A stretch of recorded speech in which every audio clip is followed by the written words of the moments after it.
नमस्ते, मराठी वेणीमध्ये स्वागत आहे.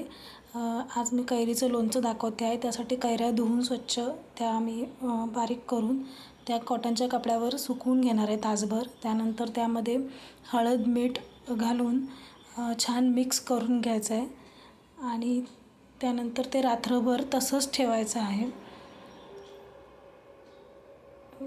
त्यानंतर दुसऱ्या दिवशी त्यातलं जे पाणी आहे ते काढून त्या कैऱ्या ज्या आहेत त्या पाणी काढायचं आहे आणि पुन्हा त्यातलं पाणी काढून त्या पुन्हा कॉटनच्या कपड्यावर ठेवून ते पुन्हा 2-3 तास तरी पंख्याखाली सुकवून घ्यायच्या आहेत.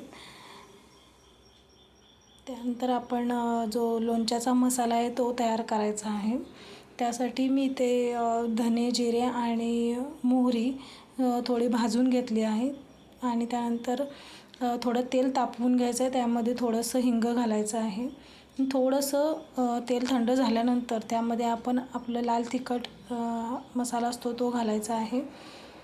त्यानंतर ज्या कैऱ्या होत्या त्या वाळवून घेऊन त्यानंतर तेलामध्ये घालायच्या आहेत आणि त्यानंतर त्यामध्ये मीठ घालायचं आहे चवीनुसार आणि जे आपण मसाला बनवला होता लोणच्याचा तो घालायचा आहे आणि छान असं मिक्स करून घ्यायचं आहे.